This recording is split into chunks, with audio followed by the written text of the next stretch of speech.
आवाज़ टीवी जे programme the edge with Mohsin Babar में अव्हांखे भलीकार। सभिनी खां पहिरीं आलमी लेवल ते हर माण्हूअ जी ज़ुबान ते डिस्कशन में जेको मामिलो आहे उहो ईरान इसराइल वॉर जो आहे ऐं ख़ासि तौर ते अमेरिका पारां जेके ईरान जी एटमी तनसीबात 3 एटमी तनसीबात ते हमला कया विया आहिनि उन खां पोइ हाणे दुनिया जी सूरत हाल चेंज थी वई आहे। सवाल उथनि पिया छा इहा जंग इते ख़तमु थी वई या ईरान खे एतिरो नुक़सानु पहुची चुको या पोइ इहा जंग हाणे वधंदी ऐं ॿिया मुल्क बि हिन में शामिलु थींदा ऐं उन खां पोइ इहा 3 आलमी जंग जी तरफ़ शयूं जो कुझु माण्हुनि जो ख़्यालु आहे त थींदो ईअं, कुझु माण्हुनि जो ख़्यालु आहे शायदि ईअं न थिए ऐं इहो ईरान इसराइल जंग जे विच में ई इहो मामिलो हले ऐं ईरान पंहिंजो अमरीकी ठिकाणनि जेके ख़लीज कंट्रीज़ में आहिनि उन ते ज़रूरु हमला हू कंदो। पर हाणे ॾिसणो आहे त इहो कीअं थिए थो, छा थिए थो।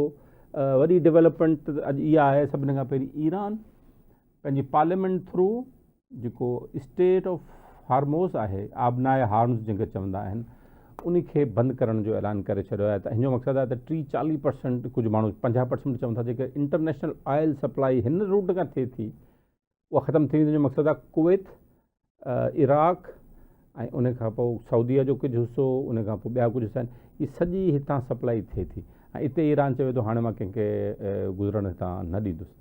हाणे कंहिंखे गुज़रणु न ॾींदो, कीअं थींदो? अमेरिकन शिप्स ऐं जेके यूके यूरोपियन जेके शिप्स हितां ऑयल जा आहिनि या ॿिया आहिनि हुतां हितां वञनि था, उन्हनि खे जेके न वञणु ॾींदो त उनजो केतिरो नुक़सानु थींदो।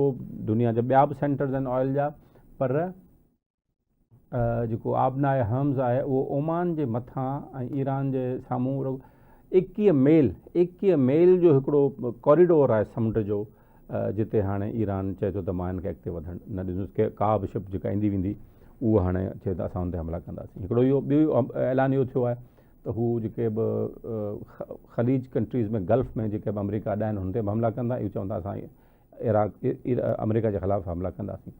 पर जीअं ई अॼु हमला थिया अमरीका तरफ़ां ऐलान थियो ट्रंप जी हिकिड़ी ट्वीट में, उन खां पोइ ईरान 2 कलाकनि खां पोइ हिकिड़ी मीज़ाइल जी नई बारिश करे छॾी इसराइल जे मथां। इसराइल जो वॾे पैमाने ते इसराइल में तबाही आई आहे। हुन जेको इंफ्रास्ट्रक्चर आहे, उन्हनि जो जेको रिसर्च आहे, जेका बि जेके डिफेंस इंस्टॉलेशन्स आहिनि, हुनजो जेको सिस्टम आहे, उहो वॾे पैमाने ते ईरान तबाह कयो आहे ऐं उनखे उहो कंटिन्यू करे। हिन जो मक़सदु आहे त फ़िलहालु ईरान जो फोकस इसराइल आहे, उन ते हमला कंदो रहंदो। अमरीका ते कॾहिं हमला थो करे इहो ॾिसबो, अमरीका वरी वापसि में जवाबु छा थो ॾे इहो ॾिसबो। पर इन खां पहिरीं ईरान जा जेके वज़ीर ख़ारजा आहिनि उहे अॼु पहुची विया आहिनि रशिया ऐं मॉस्को में हू प्यूटिन सां मुलाक़ात कंदा, प्रेसिडेंट प्यूटिन सां। ऐं प्यूटिन उनखां पोइ उनखे कहिड़ी सपोर्ट फ़राहम करे थो इहो अञा ॾिसणो आहे। त जेकॾहिं प्यूटिन हिन रूस हिन जंग में घिड़े थो ऐं बाद में चीन बि सपोर्ट करे थो,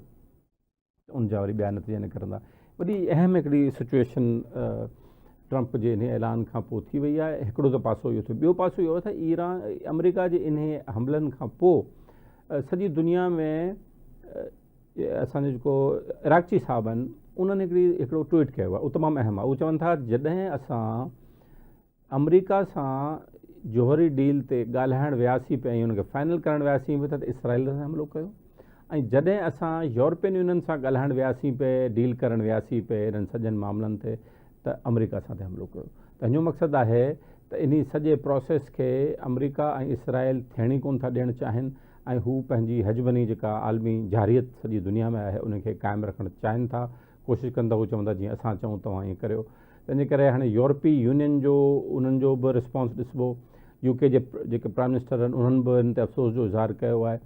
यूनाइटेड नेशन जा जेके सेक्रेटरी जनरल आहिनि एंटोनियो गोरियोस, उन्हनि बि जेको आहे सख़्तु मज़म्मत कई अमरीकी हमलनि जी।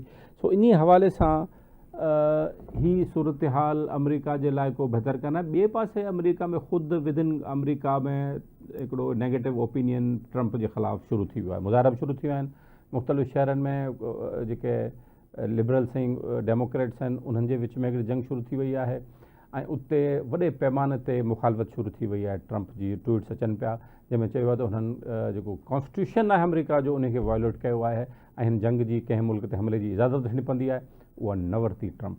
तंहिंजे करे हीउ मसइलो साम्हूं आयो आहे। हाणे ट्रंप खे हिकिड़ो त गल्फ कंट्रीज़ में मुंहुं ॾियणो पवंदो ईरान खे ऐं इहो ख़तरो हर वक़्तु उनजे मथां रहंदो, कॾहिं हमलो ईरान थो करे। ॿिए पासे विदिन अमेरिका जेको आहे हुनखे मुंहुं ॾियणो पवंदो विदिन लोकल पॉलिटिक्स खे ऐं मुज़ाहिरनि खे, इहो हिकिड़ो चैलेंज लाइ थींदो। टियों चैलेंज इहो थींदो त जेकॾहिं रशिया ऐं चाइना हिन में घड़नि था हिन सही जंग में, त उनखे उन तरफ़ बि मुंहुं ॾियणो पवंदो। इस्लामिक कंट्रीज़ जेके अरब कंट्रीज़ आहिनि, ख़ासि तौर ते पाकिस्तान ऐं ॿिया कंट्रीज़ आहिनि, टर्की ऐं हिन पासे जेके ॿिया कंट्रीज़ आहिनि, इहे बि इन हवाले सां हिकिड़ो चैलेंज अमेरिका लाइ हूंदो त सभिनी खे गॾु कीअं खणी हले। ही 4-5 महाज़ खोले छॾिया आहिनि अमेरिका। ऐं जॾहिं 4-5 महाज़ खोले छॾिया आहिनि त उन सां ज़ाहिर आहे अमेरिका खे वॾो हिकिड़ो करिणो पवंदो। अमेरिका जी इकोनॉमी को एॾी का ज़बरदस्त न आहे, उन्हनि खे वॾो 6 महीना वारा क्रिटिकल हुनजे लाइ, त उनमें बि हू ॾुखिया थींदा। तो अमेरिका जे लाइ चैलेंजिस वधीक आहिनि ईरान जे बनस्बत। ईरान जे बनस्बत इन करे ईरान त अॻे ई सैंक्शन्स में आहे, उहो त जंग जी हालत में आहे गुज़िरियल केतिरे ॾहाकनि खां, ऐं तंहिंजे करे हुननि जे लाइ को पाबंदियूं ऐं जंग जी सूरत हाल नई न आहे। तंहिंजे करे हू जेकर जंग में वेंदा बि सही त हुननि जे लाइ हिकिड़ी रूटीन जी ॻाल्हि हूंदी। पर हीउ मामिलो हिकिड़ो थी वियो आहे। पर हिकिड़ी ॿी ॻाल्हि आहे त दुनिया में हाणे आख़िरी ॻाल्हि करे हिनखे क्लोज़ कंदासीं पाण, दुनिया में इहो साबित थी चुको आहे त जिन मुल्कनि वटि एटमी पावर आहे, उहो हाणे नंढा नंढा मुल्क बि जेके आहिनि कोशिशि कंदा त असांखे एटमी ताक़त हासिलु थिए, छाकाणि दुनिया में हाणे को रूल आहे ई कोन। अमेरिका सॼा इंटरनेशनल रूल्स वायोलेट करे छॾिया, इसराइल रूल्स वायोलेट करे छॾिया, का बि अख़लाक़ियात, का बि कानून, का बि UN खे नथा मञनि पिया ऐं पंहिंजे तौर ते हिकिड़ी पंहिंजी जारियत हलाइनि था। तंहिंजे करे हींअर कानून सिर्फ़ु उहो हले थो जेको ॾाढो सो गाबो वारो कानून हले थो, उहो जंहिं मुल्क वटि हूंदो, हर को पंहिंजी सर्वाइवल जी जंग विढ़ंदो। तंहिं करे नंढा नंढा मुल्क बि चवंदा त असां हाणे न्यूक्लियर पावर थियूं या घटि में घटि असांजी डिफेंस जेका कैपेबिलिटी आहे वधायूं। हाणे जेको इहा जंग हुई दुनिया में त गुरबत जो तालीम, गुरबत, सिहत इन्हनि मामलनि ते ध्यानु ॾियूं। दुनिया हाणे वञे पई डिफेंस जी कैपेबिलिटी वधाइण ते, तंहिंजे करे हीअ प्रायोरिटी न रहंदी, हाणे डिफेंस जी कैपेबिलिटी थींदी ऐं उहो सभु कुझु हासिलु करण लाइ मुल्क जेके आहिनि अॻिते वधंदा। वठूं था हिकिड़ो ब्रेक खां पोइ इन मामले जे मुख़्तलिफ़ असां एंगल से ॻाल्हाईंदासीं।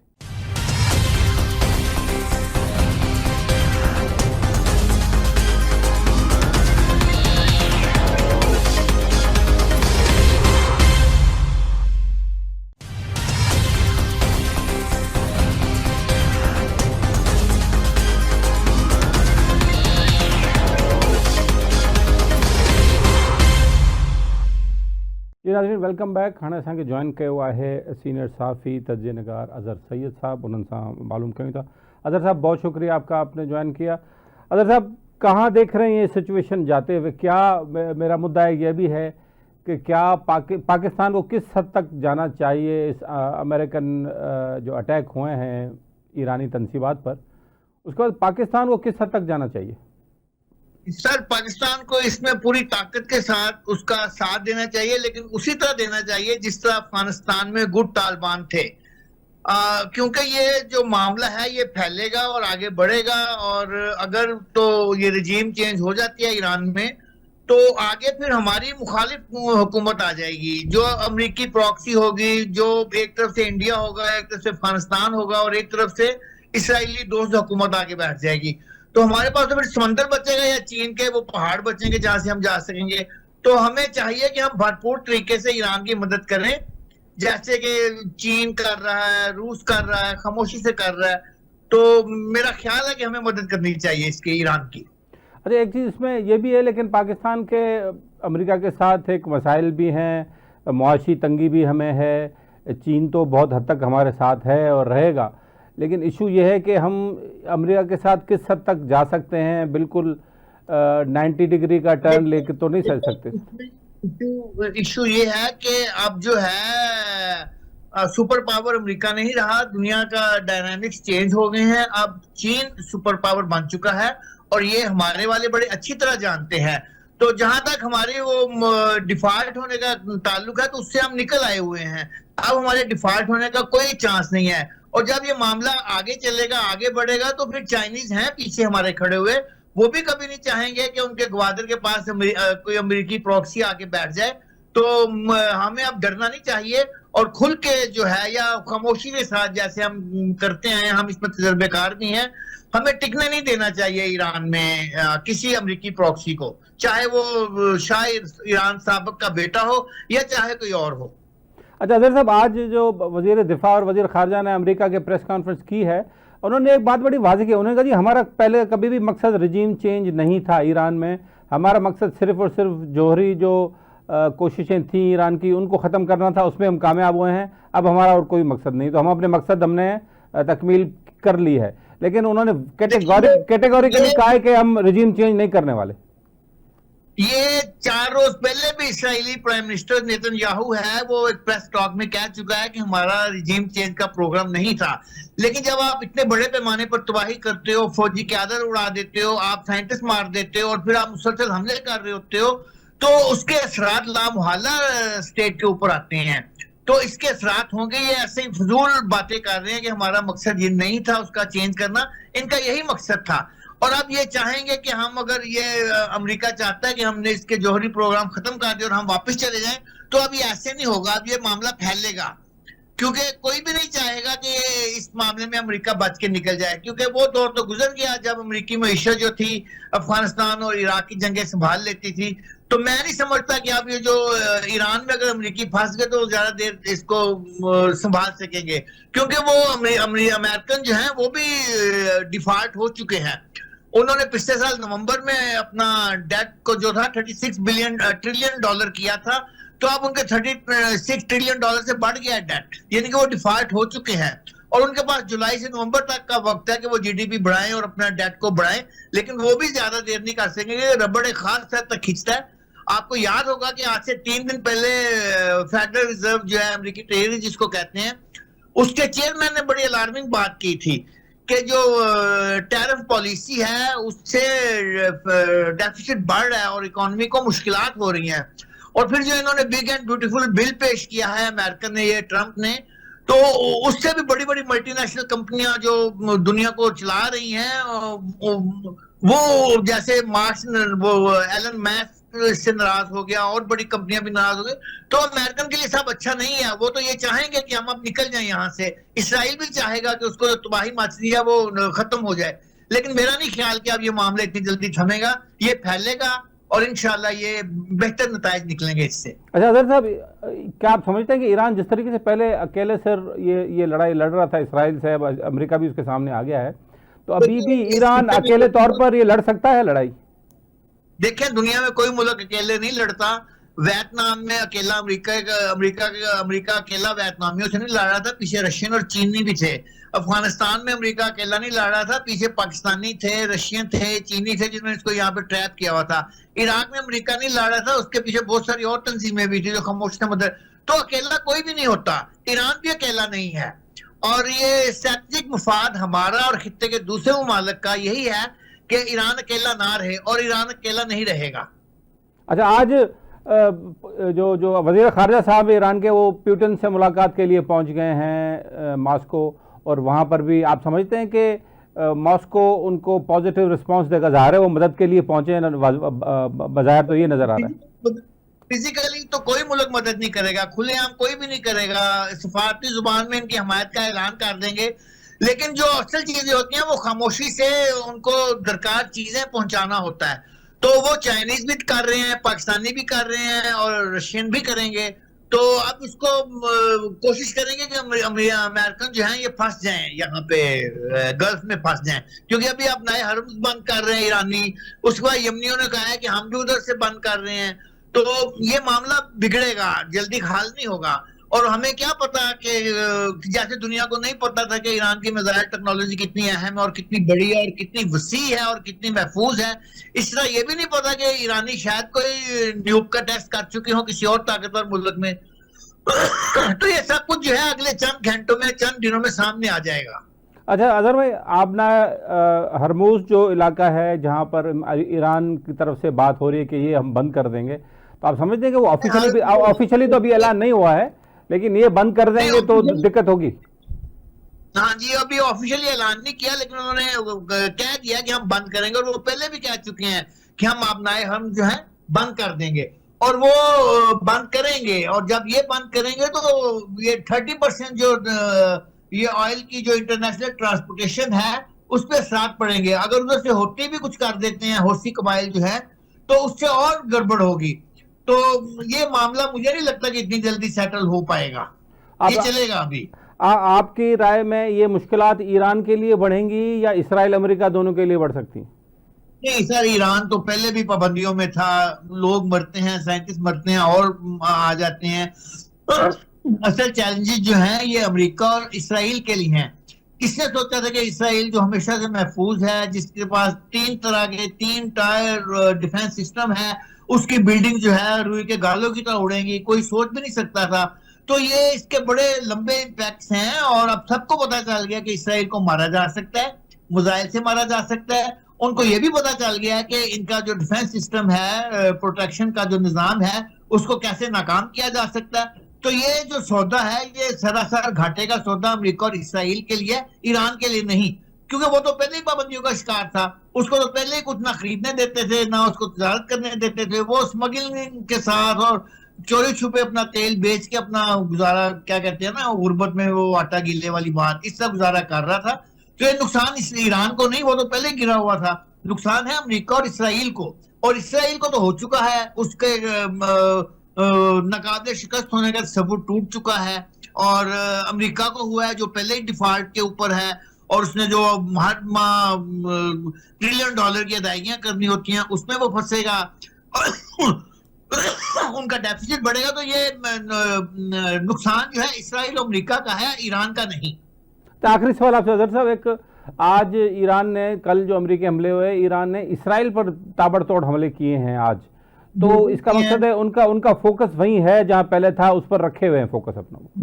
ये एक्सपेक्टेड था जब इन्होंने शाम में हुकूमत तब्दील की, जब इन्होंने हिजबुल्लाह को लिबनान में मारा, जब इन्होंने गजा में हमास को मारा।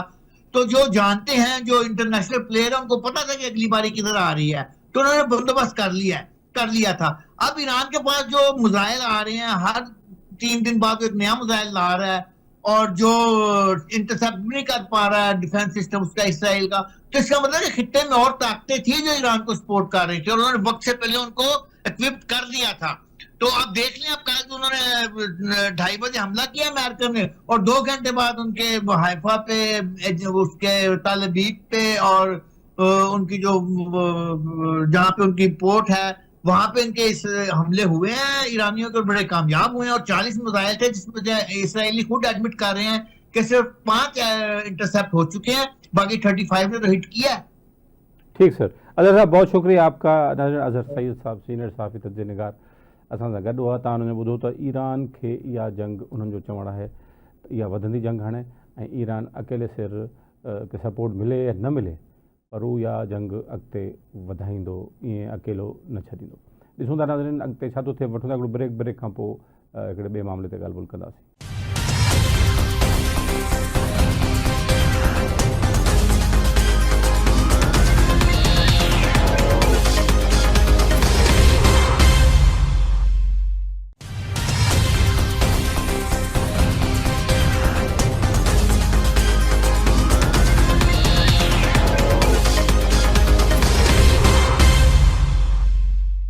Welcome back. हाँ हलूँ था असां इस्लामाबाद, ऐं उतां डॉक्टर मुनव्वर हुसैन पंवड़ सां ॻाल्हायूं था, जेके एरिया स्टडी सेंटर में US रिलेशन्स में महारत रखनि था। डॉक्टर साहब thank you very much. Doctor साहब तव्हां हिन सूरत हाल पे ॾिसो पिया, कीअं तव्हांखे कीअं रिस्पॉन्ड कंदो इन जेका अमेरिकन ईरान ते या बमबारी कई आहे, हिन सां तव्हांखे छा नज़र अचे पियो? बिल्कुल पाकिस्तान जी जेको स्टेटमेंट आहे, प्लस जेको फॉरेन मिनिस्टर स्टेटमेंट कोट कई आहे, बिल्कुल इंटरनेशनल लॉ जे पर्सपेक्टिव सां ईरान जी वॾी स्ट्रॉन्ग पोजीशन आहे। ऐं हिन महिल असां अनचार्टेड टेरिटरी में दाख़िल थी चुका आहियूं, फ्रेंकली स्पीकिंग, छो त जेको रूल बेस्ड इंटरनेशनल ऑर्डर हुयो अॼु उहो मुकम्मल तौर ते इरोड थी चुको आहे। ऐं हाणे तव्हां ॾिसंदव त दुनिया जा कई ममालिक इहो सोचींदा त अगरि उन्हनि वटि न्यूक्लियर बॉम्ब न आहे त उन्हनि वटि उन्हनि जी सेफ्टी न आहे। सो लिहाज़ा बजाए इहो त ईरान खे न्यूक्लियर बॉम्ब ठाहिण खां रोकण जी काविश में जेको बॉम्बिंग थी आहे, एयर स्ट्राइक्स थी आहिनि, Iran with in the span of 3 to 5 years पंहिंजो न्यूक्लियर बॉम्ब ठाहे वठंदो। बल्कि हिन महिल जेको एक्स US रशियन प्रेसिडेंट आहे, जंहिंजो नालो आहे दिमित्री मेदवेदेव, उन स्टेटमेंट जारी कई आहे त कई ममालिक हिन महिल ईरान खे न्यूक्लियर बॉम्ब ॾियण लाइ तयारु आहिनि।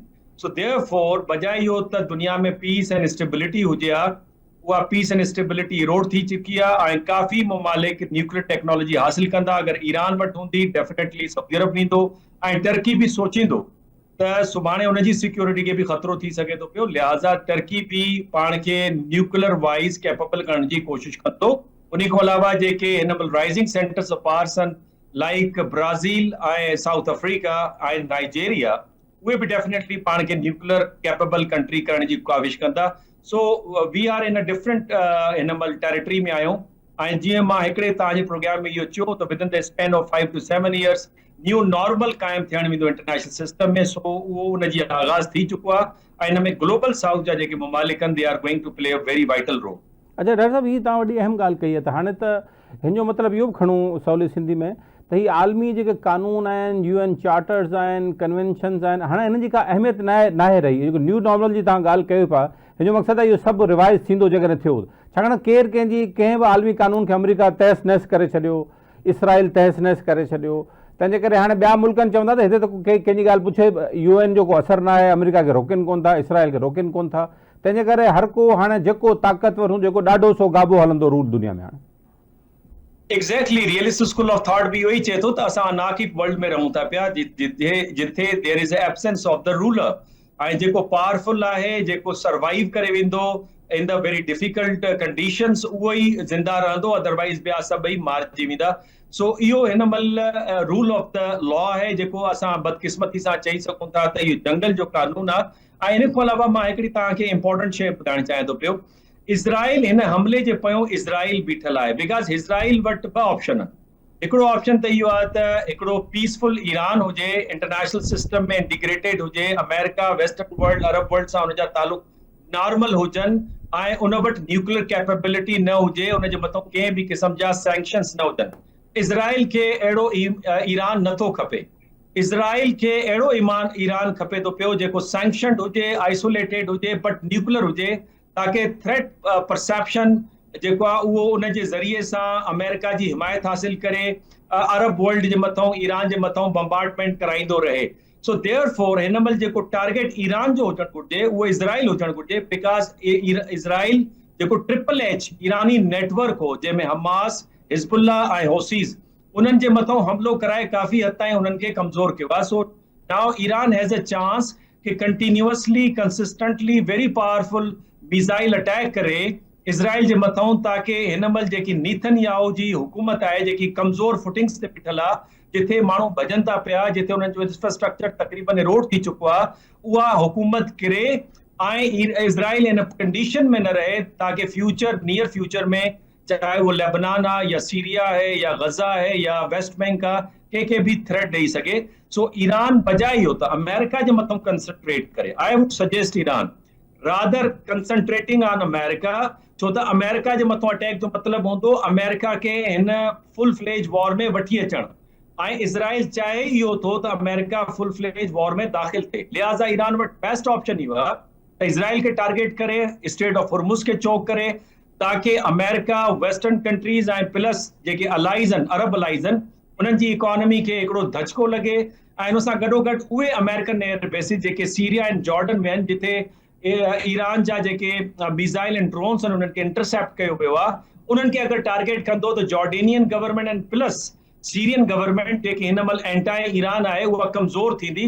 अदरवाइज जेके ॿिया ममालिक आहिनि, जीअं सऊदी अरब आहे, कतर आहे या ॿिया कंट्रीज़ आहिनि, उन ते अटैक करे ईरान इज़राइली एजेंडा खे मज़ीद मज़बूत ठाहींदो। This is my humble suggestion. Doctor साहब, पर इहो तव्हांजी सजेशन ते त हुननि जीअं ई अमेरिकन हमला कया, उनजे 2 कलाकनि खां पोइ उन्हनि इसराइल ते हिकिड़ो तमामु सख़्तु क़िस्म जो हमिलो कयो ऐं काफ़ी नुक़सानु ॾिनो आहे इसराइल खे। तक़रीबन 3 खां 35 जेके मिसाइल आहिनि उहे हिट कया आहिनि कामयाबी सां।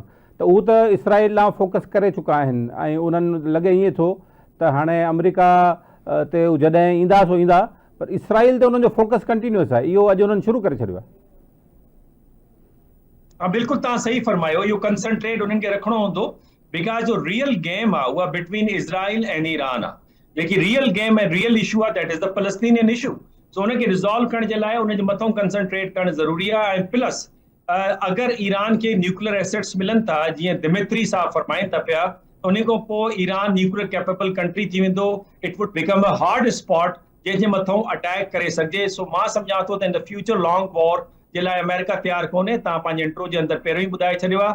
जेके सोशल मीडिया इन्फ्लुएंसर आहे, पब्लिक ओपिनियन आहे, पॉलिटिशियंस आहिनि, स्कॉलर्स आहिनि अमेरिका में, उहे हिन महिल जंग जी मुखालफ़त कनि था पिया, बल्कि इहो जेको सर्जिकल स्ट्राइक कयो आहे इन में प्रेसिडेंट ट्रम्प पाण खे तमामु हिकिड़े मुश्किल हालात में विझी छॾियो आहे।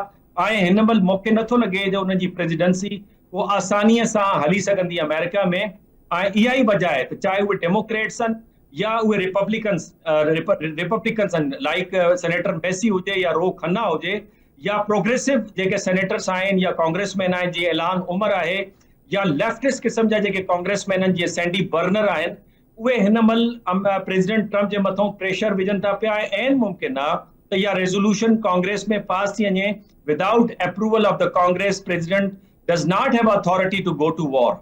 ऐं इन जा छा रिपरकशन छा थी सघनि जेकॾहिं इहा कांग्रेस में अचे थी ऐं उन्हनि जी अप्रूवल नथी मिले त ही त हू चवनि था अनकॉन्स्टिट्यूशनल एक्ट कयो आहे, त इहो इम्पीचमेंट थी सघे थी ट्रम्प जी।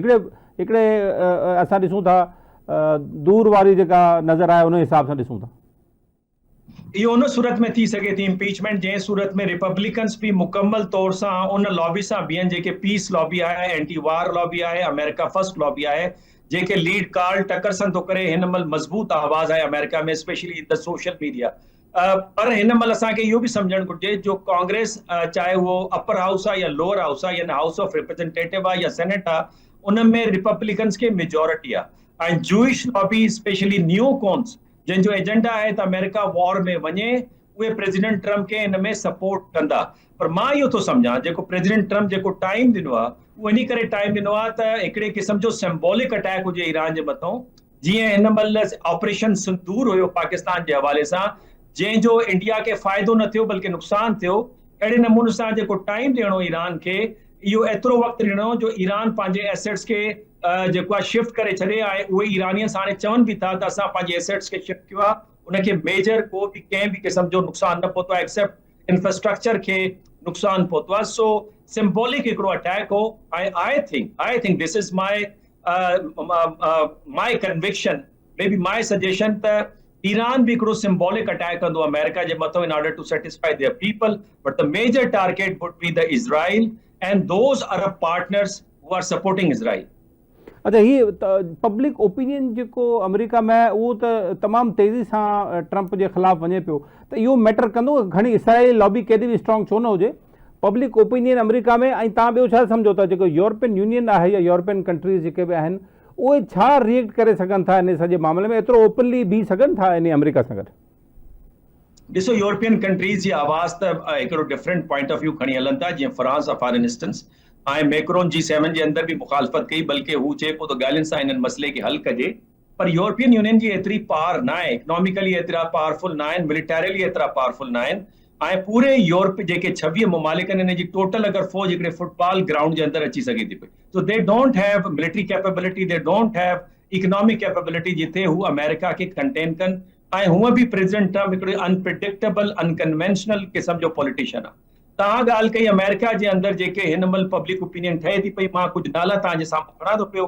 जॉन मीरशाइमर ऐं जेफरी सैक्स, इहे ॿई स्कॉलर्स जेके सम्झनि था पिया त इहा नेतन्याहू जी पुराणी ख्वाहिशी त अमेरिका खे इज़राइल जे वॉर में ड्रैग करे। डगलस मागेरकर ऐं उन खां पोइ Marjorie, they are also opposing this war. रो खन्ना जो मां नालो पहिरियों ई खयो, डेविड स्मिथ, अन्ना कैस्पेरियन ऐं टकर कार्लसन, ऐं इन खां पोइ क्रिस्टाइन अमानपुर। इहे उहे नाला आहिनि जंहिं पब्लिक ओपिनियन ठाहे छॾी आहे। अमेरिकन्स जो रियल प्रॉब्लम इहो आहे त अमेरिका खे ग्रेट कीअं ठाहिजे, ऐं जेकी हिन महिल गुर्बत आहे, इंफ्रास्ट्रक्चर जेको आहे उहो डिके थिए थो पियो, उनखे रीबिल्ड कीअं कजे, ऐं अमेरिका में जॉब्स कहिड़े नमूने सां वधनि। इज़राइल खे जेको नुक़सान पियो आहे, इन माई व्यू पॉइंट, इहो अमेरिका खे इन लॉन्गर रन फ़ाइदो ॾींदो, बिकॉज़ जेको R&D सेंटर तबाह थियो आहे ईरान में, इज़राइल में ईरानियन हमलनि जे करे, ऐं हुन सां गॾोगॾु जेकी उतां जी इंडस्ट्री ऐं हुनजो हाइफा पोर्ट जेकी तबाह थी आहे, उन सां फ़ाइदो इहो थींदो त इहे सेंटर्स क्वाइट पॉसिबल अमेरिका में वञी इस्टेब्लिश थियनि ऐं अमेरिका में हिकिड़ी नई जॉब्स डेवलप थियनि। ऐं हूअं बि ग़ालिबन इहो अमेरिका जे हक़ में आहे त नेतन्याहू खे इज़राइल खे कट टू साइज़ कनि, जीअं मोदी खे ऐं इंडिया खे कट टू साइज़ कयो आहे। बिकॉज़ इहो नेतन्याहू हुयो जंहिं हमेशह चयो आहे त I know how to manipulate the American presidents. ऐं तव्हांखे यादि हूंदो जंहिं महिल प्रेसिडेंट क्लिंटन हुयो ऐं हुन 2 स्टेट सोल्यूशन जी ॻाल्हि कई, त उन महिल मोनिका लुइंस्की खे इंस्टॉल करायो Israel in order to pressurise American president. So therefore Israel जी हिकमत अमली इहा ई हूंदी त प्रेसिडेंट ट्रम्प खे अंडर प्रेशर वठी अचे। ऐं तव्हांखे मां हिकिड़ो ॿियो वाक़ियो बि ॿुधायां, जीअं मां पहिरें पंहिंजे हुन हिसे में इहा ॻाल्हि कई त इज़राइल जे फेवर में नथो वञे हिकिड़ो पीसफुल ऐं हुन जा कोऑर्डियल रिलेशन्स हुजनि विद अमेरिकन। जॾहिं JCPOA जी डील पई थिए 2015 जे अंदरि, उन महिल ओबामा एडमिनिस्ट्रेशन हुई ऐं सेनेटर केरी खे उन्हनि मोकिलियो हो नेगोशिएशन जे लाइ ऑन बिहाफ ऑफ अमेरिका। उन महिल हसन रूहानी साहब सदर हुया ईरान जा, ऐं हसन रूहानी साहब जी वालदा जो इंतकाल थियो, ऐं हसन रूहानी साहब जो जेको भाउ हुयो उहो नेगोशिएशन जो हिसो हुयो। ते केरी साहब हली करे उनजे कमरे में ताज़ियत कई ऐं उन सां गले सां उनखे लाथो। ऐं इहे इमेजिस जेके आया इहे इज़राइल खे क़ाबिल क़बूल न हुआ। इन खां अलावा तव्हांखे इहो बि यादि हूंदो त प्रेसिडेंट ट्रम्प कोशिश कई त अमेरिकन इंटरेस्ट रुगो सिक्योर हुजनि ऐं इज़राइल खे हू नेगोशिएशंस में न खणनि। बिलफर्ज़ हमास सां जेके नेगोशिएशन थिया स्टीव जेको विटकॉफ जे ज़रिए सां, उन में उन्हनि इज़राइल खे एतमाद में न वरितो, जंहिं ते नेतन्याहू खे रिजर्वेशन्स हुयूं। उन खां पोइ जेके हौसीस सां जेके नेगोशिएशंस थिया, जंहिंमें इहो तय थियो त हू अमेरिकन शिप्स ते अटैक न कंदा, अमेरिका उन ते अटैक न कंदो, उन में इज़राइल जे हवाले सां को बि गारंटी न वरिती वई त हौसीस इज़राइल जे मथां हमलो न कंदा। So therefore it is quite possible that President Trump might try to cut to size, especially Netanyahu ऐं इज़राइल, ऐं जेकी इज़राइल में तबाही थी चुकी आहे ऐं मज़ीद जेकी तबाही थींदी, मां नथो सम्झां 10 सालनि में इज़राइल उन पोज़ीशन में ईंदो जिथे हू पंहिंजी ॻाल्हि खे डिक्टेट कराए सघे, specially in the middle east. तव्हां वॾी अहम नओं एंगल असांखे ॾिनो आहे। Thank you very much doctor साहब, तव्हांजी वॾी महिरबानी। नाज़रीन, डॉक्टर मुनव्वर हुसैन साहब असां गॾु मौजूदु हुआ। हुननि जो ख़्यालु आहे, हुननि जो तजियो आहे त ही जेको कुझु बि अमरीका कयो आहे इहो ईरान ते ख़ैर उन्हनि जो त आहे, पर ही इसराइल खे बि कटो साइज़ करण जी हिकिड़ी कोशिशि आहे, छाकाणि त इसराइल तमामु घणो US पॉलिसी में पेनिट्रेट करे चुको हो ऐं अॼु ताईं बि आहे। तंहिंजे करे इहो इसराइल खे ॾुखियो करण लाइ हिन वक़्तु अमरीका जेका इहा चाल हली आहे, इन जा काफ़ी देरि खां पोइ हिन जा असर साम्हूं ईंदा। नाज़रीन, अॼोके ॾींहं लाइ एतिरो ई। मोहसिन बबर खे पंहिंजे प्रोग्राम में इजाज़त ॾींदा। सदाईं गॾु।